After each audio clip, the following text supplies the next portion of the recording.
عزیز، اگلا درس سورۃ العادیات، اور اس طرح سے جہاں تک ہو سکے انشاءاللہ کوشش کی جائے گی۔ سورۃ العادیات، سورۃ الزلزال میں کوئی چیز چھوٹی تھی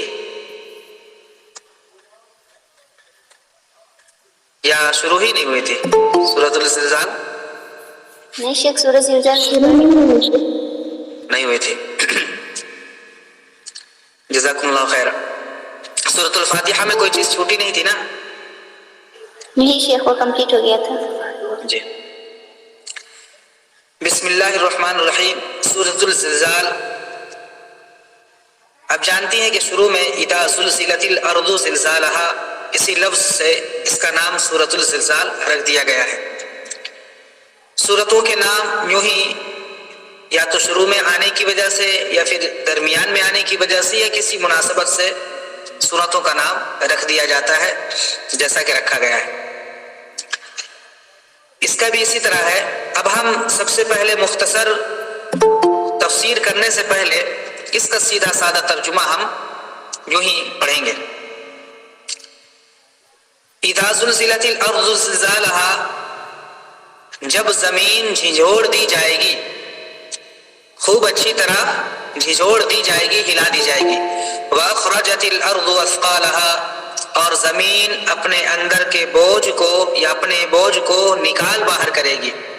وقال الانسان ما لہا، اور انسان کہے گا اس کو کیا ہو گیا ہے۔ یومئذ تحدث اخبارہا، اس دن زمین اپنی تمام خبروں کو بیان کرے گی۔ بِأَنَّ رَبَّكَ أَوْحَىٰ لَهَا، یہ اس لیے کہ اس کا رب اسے حکم دے گا۔ یومئذ یصدر الناس اشتاتا لیروا اعمالہم، لوگ گروہوں میں اور جماعتوں میں نکلیں گے تاکہ ان کو ان کے اعمال دکھلا دیے جائیں۔ فمن یعمل مثقال ذرۃ خیرا یرہ، تو جو ذرہ برابر بھی نیکی کرے گا اسے دیکھے گا۔ ومن یعمل مثقال ذرۃ شرا یرہ، اور جو ذرہ برابر بھی برائی کرے گا اسے دیکھ لے گا۔ یہ بہت ہی عظیم سورہ ہے، اس کا ترجمہ آپ نے سنا۔ بہت ہی عظیم سورہ ہے اس اعتبار سے کہ اس کے اندر اللہ سبحانہ و تعالی قیامت کا نقشہ کھینچتا ہے۔ قیامت جب قائم ہوگی تو اس وقت منظر کیا ہوگا، لوگوں کی حالت کیا ہوگی اور کائنات کی حالت کیا ہوگی، مختصر الفاظ میں، مختصر کلمات میں اللہ سبحانہ و تعالیٰ نے اس کو بیان کر دیا۔ اذا زلزلت الارض زلزالہا، اب دیکھیں ہم تفسیر کی طرف جا رہے ہیں۔ اس آیت میں زمین کی جھنجھوڑنے کی بات کہی گئی، ہلانے کی بات کہی ہے، اور آپ لوگوں نے پڑھا ہوگا مفعول مطلق لایا گیا ہے جس کے معنی ایک لفظ کو ہم دو بار کہتے ہیں۔ میں نے خوب مارا، کسی کو اگر کہا جائے میں نے حامد کو خوب مارا، میں نے حامد کو مارا صرف کہا جائے تو صرف مارنے کی کیفیت معلوم ہوگی یا مارنے کی بات معلوم ہوگی، خبر معلوم ہوگی، لیکن کہہ دیا جائے خوب مارا ایک دم، تو اس کی کوئی اور ہی کیفیت ہوتی ہے۔ تو اسی طرح اللہ سبحانہ و تعالیٰ نے یہاں پر بیان کیا کہ زمین بالکل پوری طرح سے ہلا دی جائے گی، جس کا کسی دوسرے لفظ میں ترجمہ ہو ہی نہیں سکتا، لفظ میں ترجمہ ہو ہی نہیں سکتا کسی دوسری زبان میں۔ اللہ سبحانہ و تعالیٰ نے اس طرح کا اسلوب اختیار کیا، گویا کہ بہت ہی بری طریقے سے ہلا دی جائے گی، جھنجھوڑ دی جائے گی، جیسا کہ زلزلہ اللہ سبحانہ و تعالیٰ کبھی کبھی کہیں پر چند سیکنڈوں کے لیے، 10 سیکنڈ 15 سیکنڈ یا 30 سیکنڈ کے لیے کہیں پر زلزلہ آتا ہے، کس قدر لوگ خوفناک منظر ہوتا ہے اور خوف و دہشت میں مبتلا ہو جاتے ہیں، تو اس دن نہ جانے قیامت کا دن کیسا ہوگا۔ وَأَخْرَجَتِ الْأَرْضُ أَثْقَالَهَا، اور زمین اپنے بوجھ کو نکال باہر کرے گی۔ بوجھ میں سے کیا کیا ہے؟ لوگوں کے اعمال ہیں،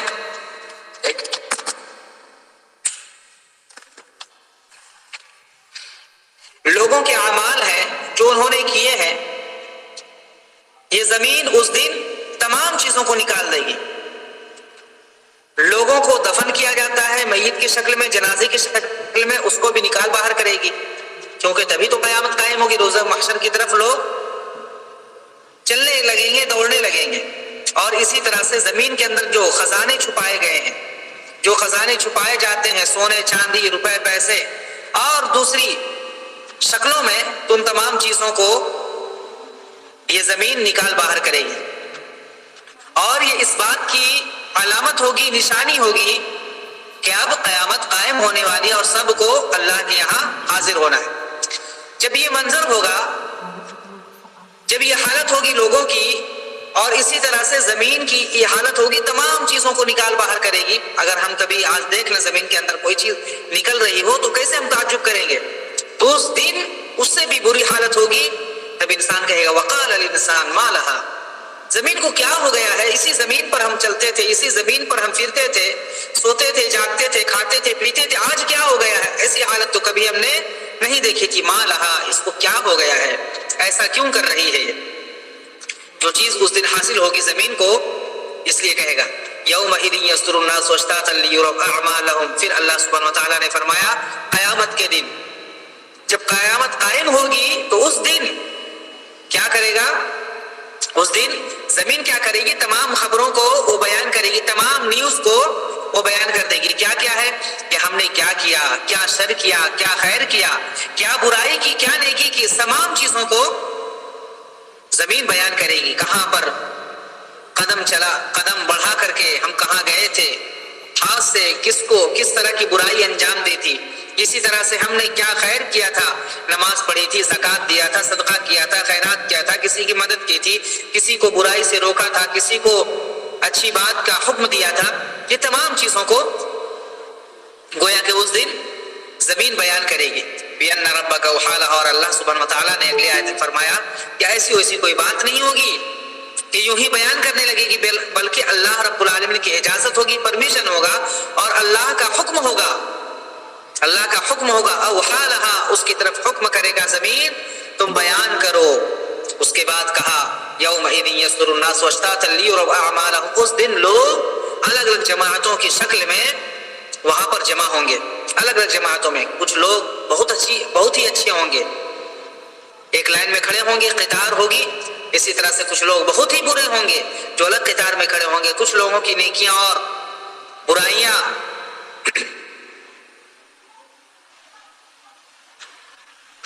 برائیاں اور نیکیاں کچھ لوگوں کی برابر ہوں گی۔ تو اس طرح سے وہاں پر جماعتوں کی شکل میں کچھ لوگ اللہ کے ولی ہوں گے، کچھ لوگ اللہ کے بہت ہی بدکردار بندے ہوں گے۔ اس طرح سے وہاں پر لائن لگی رہے گی، قطار لگی ہوگی۔ لیروا اعمالهم، اور کیوں؟ تاکہ وہ اپنے اعمال کو دیکھ لیں، تاکہ وہ اپنے اعمال کو دیکھ لیں۔ اللہ سبحانہ وتعالیٰ ایک ایک عمل کو دکھلائے گا۔ فَمَن يَعْمَلْ مِثْقَالَ ذَرَّةٍ خَيْرًا يَرَهُ، اور اس کی تفصیل بیان کی کہ ایسا کہ اگر کسی نے ذرہ برابر بھی نیکی کی ہوگی، اچھا عمل کیا ہوگا تو اس کو دیکھ لے گا۔ وَمَن يَعْمَلْ مِثْقَالَ ذَرَّةٍ شَرًّا يَرَهُ، اور جس نے اگر کسی طرح کی برائی کی ہوگی، شر انجام دیا ہوگا تو اس کو بھی دیکھ لے گا۔ یہاں پر لفظ استعمال کہ اللہ سبحانہ وتعالیٰ نے ذرہ، ذرہ کے معنی جانتی ہیں؟ ذرہ کا معنی ہوتا ہے تھوڑا سا، جی کیا کہا؟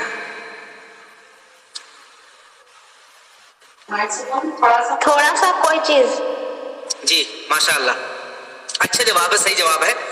تھوڑی سی چیز ذرہ، جب ہم دھوپ میں یا روشنی میں ہم کسی کپڑے کو جھاڑتے ہیں، بستر کو جھاڑتے ہیں، تو کس طرح سے دھول اڑتا ہے نا، غبار اڑتا ہے، تو اسی ایک ذرے کو کئی غبار رہتا ہے وہاں پر، تو اسی طرح سے جو دکھتا بہت مشکل سے ہے، آپ روشنی میں دیکھیں گے، کل دیکھ لیجئے گا کھڑکی کی طرف ایسے جھاڑ کر کے کسی چیز کو، تو اڑتا رہتا ہے، اسی کو ذرہ کہا جاتا ہے۔ سوچ لیجئے اتنی چھوٹی چیز، اس چھوٹی چیز کے برابر بھی اگر کسی نے اچھائی کی ہوگی تب بھی اس کا بدلہ ملے گا، اور اس چھوٹی سی چیز کے مطابق اگر کسی نے برا عمل کیا ہو تو اس کا بھی بدلہ اللہ سبحانہ وتعالیٰ دے گا، اس کی بھی سزا دے گا۔ اسی طرح سے ذرہ ایک چیونٹی کو بھی کہتے ہیں، سب سے چھوٹی چیونٹی جو ہوتی ہے بالکل بہت مشکل سے دکھتی ہے۔ ایک تو لال چیونٹی، کالی چیونٹی ہوتی ہے، اس سے بھی چھوٹی چیونٹی جب کہیں چلی جائے یا بدن پر آ جائے تو دکھتی نہیں ہے، اس چھوٹی سی چیونٹی کو بھی ذرہ کہا جاتا ہے۔ تو اللہ سبحانہ وتعالیٰ نے وہی لفظ استعمال کیا بندے کو بتلانے کے لیے، دیکھو اگر تم نے کسی طرح کا بھی عمل، خواہ وہ اچھا عمل ہو یا برا عمل ہو، کسی طرح کے بھی عمل کیا ہوگا تو وہاں پر دیکھو گے تم۔ یہی وجہ ہے کہ اللہ سبحانہ و تعالی اللہ کے نبی صلی اللہ علیہ وسلم اس طرح کی جہنم سے بچنے کی تلقین کرتے تھے کہ کسی چھوٹی چیز کی وجہ سے بھی تم جہنم میں نہ چلے جاؤ، یا اسی طرح سے کسی چھوٹے سے عمل کی وجہ سے تم جنت سے محروم نہ ہو جاؤ۔ اتقوا النار ولو بشق تمرۃ، اللہ کے نبی صلی اللہ علیہ وسلم نے فرمایا کہ جہنم سے بچو، خواہ وہ ایک کھجور کے گٹھلی کے برابر بھی ہے۔ کھجور کا ٹکڑا کتنا بڑا ہوتا ہے، اس چیز کے ذریعے سے بھی اگر تم خیرات کر کے صدقہ کر کے جہنم سے بچنے کی تم کوشش کرو تو وہ بھی کرو تم۔ اسی طرح سے کہا برائی سے روکنے پر ابھارتے ہوئے ایاکم ومحقرات الاعمال فإن لها من اللہ طالبا، دیکھو چھوٹی چھوٹی چیز کو، چھوٹی چھوٹی برائی کو کم نہ سمجھنا، یہی چیزیں ہو سکتی ہیں تمہیں جنت سے محروم کر دے اور جہنم میں جانے کا سبب بن جائے۔ لہذا اس سورہ کے اندر اللہ سبحانہ وتعالیٰ نے بہت ہی ہولناک منظر بیان کیا ہے اور قیامت کا نقشہ کھینچا ہے۔ قیامت کا نقشہ کیا ہوگا سورہ حج میں بھی آپ پڑھ سکتی ہیں، جا کر کے 2-3 آیتیں آپ پڑھیں تو آپ کو معلوم ہوگا کہ قیامت کس طرح سے قائم ہوگی، کس طرح سے قائم ہوگی اور اس وقت منظر کیا ہوگا۔ یہ اللہ سبحانہ وتعالیٰ نے مختلف مقامات پر، مختلف جگہوں پر تھوڑا تھوڑا کر کے بیان کیا ہے تاکہ بندہ کبھی بھی قرآن کریم کھولے، کہیں سے ترجمہ پڑھے، کہیں سے کوئی تفسیر وہ معلوم کرے، اس کے بعد اس کے دل میں ایمان جاگ جائے اور وہ برائیوں سے رک جائے اور نیک عمل کی طرف قدم بڑھانے لگے۔ اب آئیے ہم دوسرے سورہ کی طرف چلتے ہیں، سورۃ العادیات۔ اس کی بھی پہلی آیت میں لفظ عادیات ہے، اس لیے اس کا نام والعادیات پڑ گیا، سورۃ العادیات۔ پہلے ہم اس کی قرأت کرتے ہیں، اس کے بعد پھر اس کا ترجمہ اور مختصر تفسیر۔ بسم اللہ الرحمن الرحیم والعادیات ضبحا فالموریات قدحا فالمغیرات صبحا فأثرن به نقعا فوسطن به جمعا إن الإنسان لربه لكنود وإنه على ذلك لشهيد وإنه لحب الخير لشديد أفلا يعلم إذا بعثر ما في القبور وحصل ما في الصدور إن ربهم بهم يومئذ لخبير۔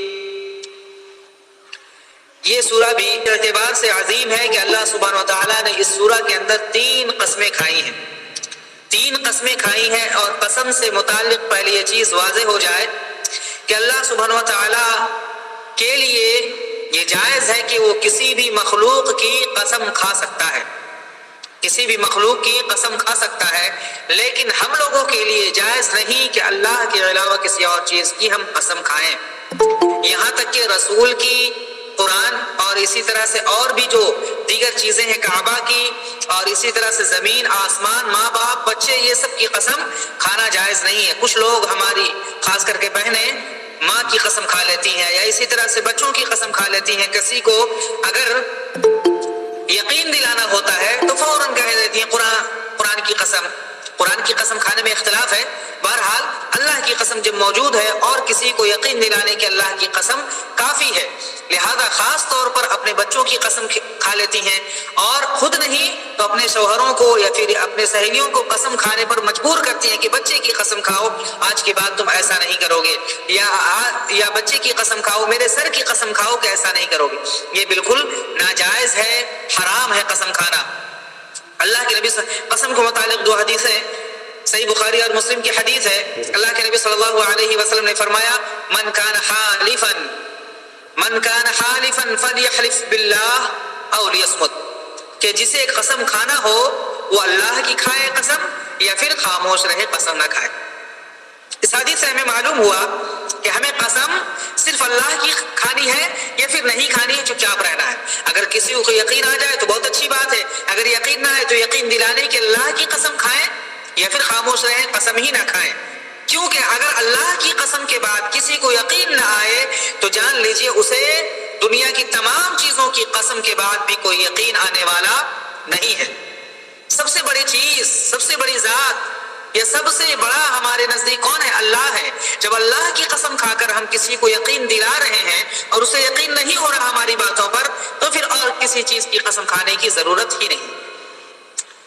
اور دوسری حدیث اللہ کے نبی صلی اللہ علیہ وسلم نے فرمایا من حلف بغیر اللہ فقد کفر او اشرک، کہا جس نے غیر اللہ کی قسم کھائی، اللہ کے علاوہ کسی بھی چیز کی قسم کھائی تو اس نے کفر کیا یا شرک کیا۔ کتنا بڑا گناہ ہے، کتنا بڑا جرم ہے کہ اللہ سبحانہ و تعالی، اللہ کے نبی صلی اللہ علیہ وسلم منع کر رہے ہیں اور کوئی شخص پھر بھی اس پر مصر رہے اور یہ وہ ہٹ دھرمی دکھلائے کہ نہیں قسم تو ہمیں کھانی ہے، یا پھر اللہ نے منع کیا، رسول نے منع کیا، کوئی بات نہیں میں کہہ رہی ہوں آپ قسم کھا لیجئے، یا میں کہہ رہا ہوں آپ قسم کھا لیجئے۔ نہیں، یہ بات بالکل غلط ہے کہ ہم قسم کھائیں یا اسی طرح سے ہم قسم کسی کو کھلوائیں۔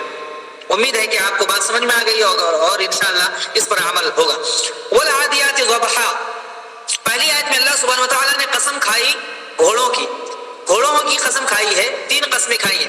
پہلی آیت میں اللہ سبحانہ وتعالی نے فرمایا قسم ہے ان گھوڑوں کی جو چلتے ہوئے دوڑتے ہوئے تیزی کے ساتھ جو ہانپتے ہیں اور آواز نکالتے ہیں۔ ضبحا کا معنی جب کوئی تیز سے دوڑے اور اس کے بعد ہانپنے کی آواز آتی ہے، سانس لینے کی آواز آتی ہے، ایسے ایسے کر کے سینے سے آواز آتی ہے، اس کو ضبحا کہتے ہیں۔ تو ان گھوڑوں کی قسم جو ہانپتے ہوئے آواز نکالتے ہیں اور ان کی پیٹھوں پر مجاہدین بیٹھے رہتے ہیں، فی سبیل اللہ میں جہاد کرنے والے بیٹھے رہتے ہیں، ٹھیک ہے۔ فالموریات قدحا، پھر قسم ہے ان گھوڑوں کی جو قسم ہے ان گھوڑوں کی جو دوڑتے ہیں اور دوڑتے ہوئے اپنے پیروں سے چنگاریاں نکالتے ہیں۔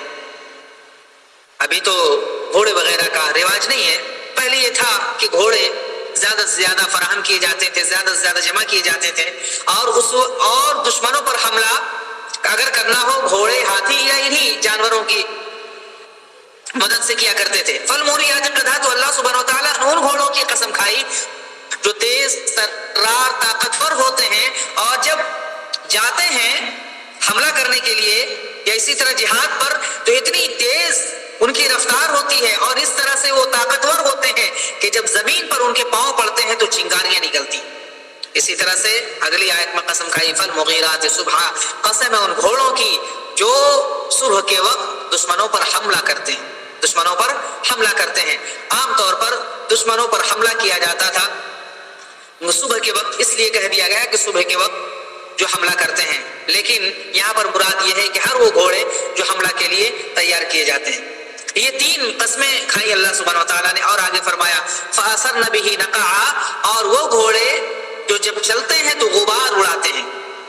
پہلی یہ کہ بہت تیز دوڑتے ہیں اور تیز دوڑنے کے بعد ان کے سینے سے آواز نکلتی ہے، دوسرا یہ کہ جب تیز دوڑتے ہیں تو ان کے پاؤں سے چنگاریاں نکلتی ہیں، اور تیسرا یہ کہ جب دوڑتے ہیں تو غبار بھی اڑتا ہے۔ جب ہم تیز چلیں یا دوڑیں تو دیکھتے ہیں کہ کس طرح سے غبار اڑتا ہے، اور ہم آہستہ آہستہ جب چلتے ہیں تو کوئی غبار نہیں اڑتا۔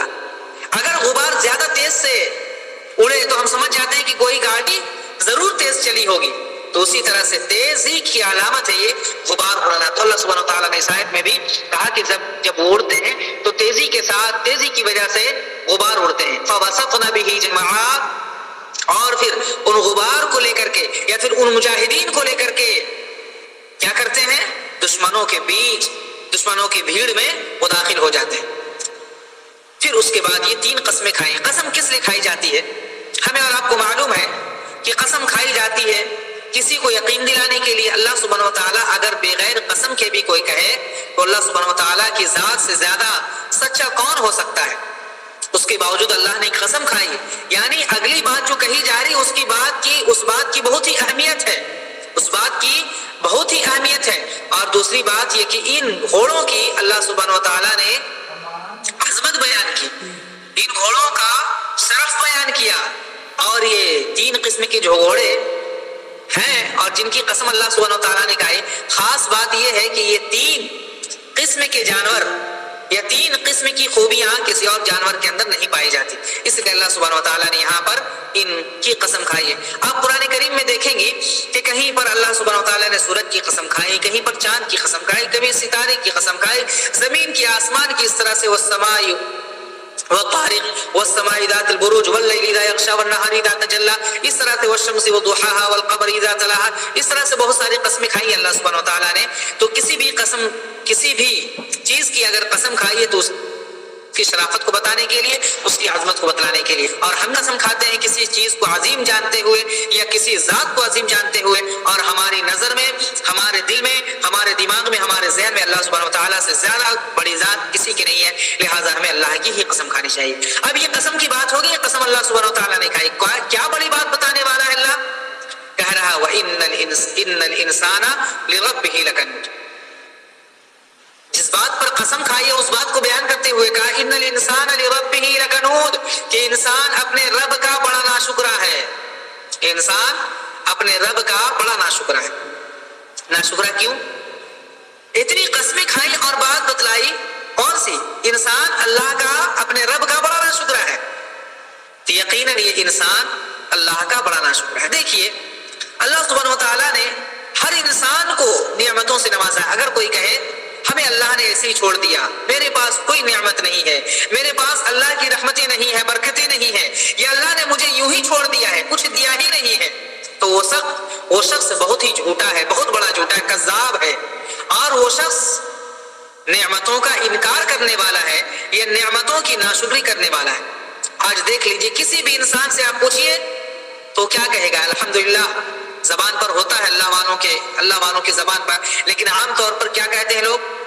بہت پریشانی ہے، کاروبار نہیں ہو رہا ہے، بچے پریشان کر رہے ہیں، یا پڑھائی میں دل نہیں لگ رہا ہے، یا پھر یہ اس طرح سے الگ الگ چیزیں، بہت پریشانیاں ہیں، الجھن ہے، قرض نہیں اتر رہا ہے، یا پھر ہمارے شوہر اس طرح سے، ہمارے والدین اس طرح سے، اگر گھر پہ ہیں تو ہمارے گھر والے اس طرح سے ہیں، اور سسرال میں ہیں تو کہتی ہیں ہمارے سسرال والے ایسے ہیں.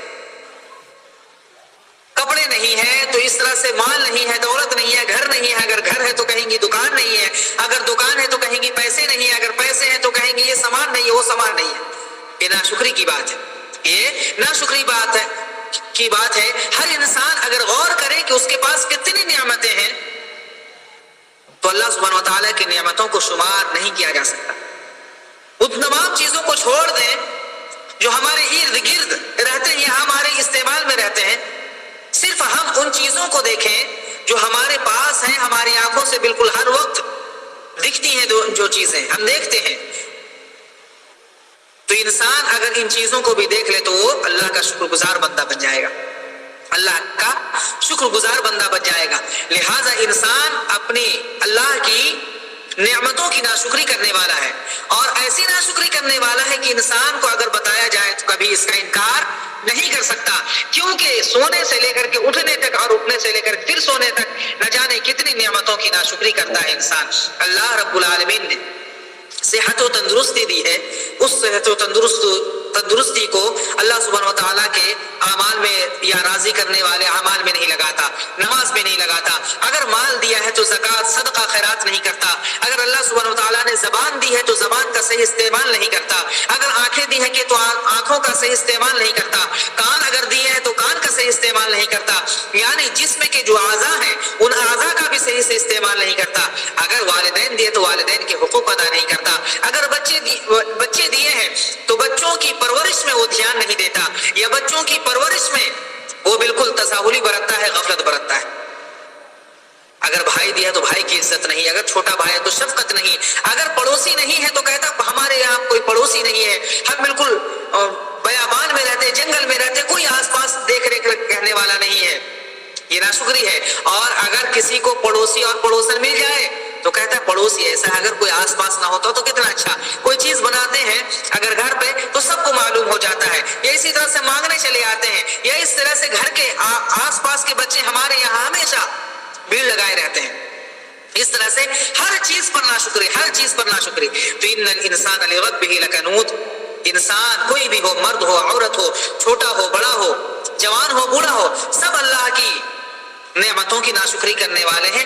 اپنے اپنے اعتبار سے ہر کوئی انسان غور کرے کہ ہم کن نعمتوں کی ناشکری کر رہے ہیں تو اسے اندازہ لگ جائے گا. اور اللہ سبحانہ وتعالیٰ نے آگے بات کہا وَإِنَّهُ عَلَى ذَلِكَ لَشَهِيدٌ، اور انسان اس چیز پر خود گواہ بھی ہے، خود گواہ بھی ہے. یعنی نعمتیں ہمیں ملی ہیں، ہم اس کو صحیح سے استعمال نہیں کر رہے ہیں، گویا کہ ہم خود اس پر گواہ ہے. اذان ہو گئی, اللہ نے صحت و تندرستی دی ہے, سب کچھ عطا کیا ہے, پاؤں چلنے کے لیے ہیں, ہم پاؤں سے چل کر وضو بنا سکتے ہیں. اللہ سبحانہ وتعالیٰ نے ایسا جسم دیا ہے جسم میں 2 ہاتھ ہیں, ہاتھ سے پانی استعمال کر سکتے ہیں. یا اگر پانی نہیں ہے تو زبان دیا ہے, زبان کے ذریعے سے کسی کو کہہ سکتے ہیں لانے کے لیے. پھر بھی اگر ہم یہ عمل نہ کریں تو کیا مطلب؟ کیوں؟ یہ مطلب ہے کہ ہم خود ہی اس ناشکری پر, کفران نعمت پر خود گواہ ہیں, گواہی دے رہے ہیں.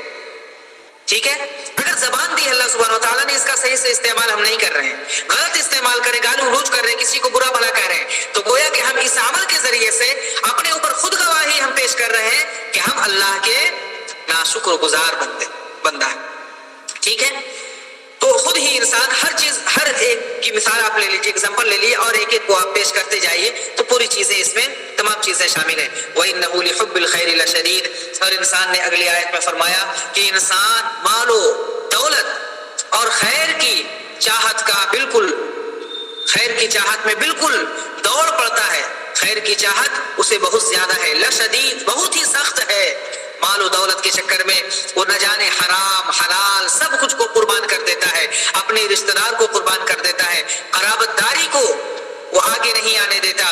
اس طرح سے بھائی بھائی کا دشمن بن جاتا ہے, بہن بہن کا دشمن بن جاتی ہے, بہن ماں باپ کی دشمن بن جاتی ہے, بیٹی ماں باپ کی دشمن بن جاتی ہے, اپنے بیٹوں کی دشمن. اس طرح سے آپ دیکھ لیجئے, وَإِنَّهُ لِحُبِّ الْخَيْرِ لَشَدِيدٌ. انسان مال و دولت کا کتنا رسیا ہے, کتنی چاہت اس کے اندر ہے کہ مال و دولت کے آگے کچھ نہیں, زمین جائیداد کے آگے نہ جانے کتنے رشتہ دار وہ قربان کر جاتا ہے. کیوں؟ مال و دولت کی وجہ سے. زمین چاہیے, جائیداد چاہیے.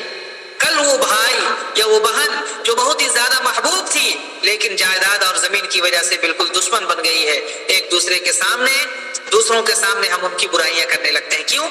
وَإِنَّهُ لِحُبِّ الْخَيْرِ لَشَدِيدٌ. اسی مال و محبت کی وجہ سے. اس کے بعد ان تمام چیزوں کو بیان کرنے کے بعد اللہ سبحانہ وتعالیٰ نے بیان فرمایا, افلا يعلم اذا بعثر ما في القبور. یہ انسان کیوں ایسا کرتا ہے؟ کیا اسے معلوم نہیں کہ قبروں سے تمام چیزیں نکالی جائیں گی؟ وحصل ما في الصدور. اور جو دل میں انہوں نے رکھا ہے انسانوں نے, ان تمام چیزوں کو بھی حاضر کیا جائے گا, ان تمام چیزوں کو بھی حاضر کیا جائے گا. اللہ نے جو نعمتیں دی ہیں, جو انعامات کیے ہیں, ان نعمتوں کی ناشکری اگر کرتے ہیں ہم, تو ان تمام چیزوں کو اللہ سبحانہ وتعالیٰ قیامت کے دن پیش کرے گا, نکالا جائے گا.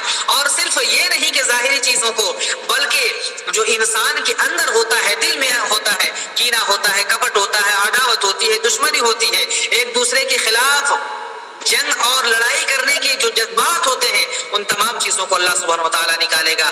ان ربهم بهم یومئذ لخبیر. اور اس دن انسانوں کا رب ان کے تمام اعمال سے باخبر ہوگا, ظاہری ہو یا باطنی ہو. اور اللہ رب العالمین نے استعمال کیا ہے خبیر کا لفظ. خبیر کا معنی ہوتا ہے جاننے والا, اور علیم کا معنی بھی جاننے والا ہوتا ہے.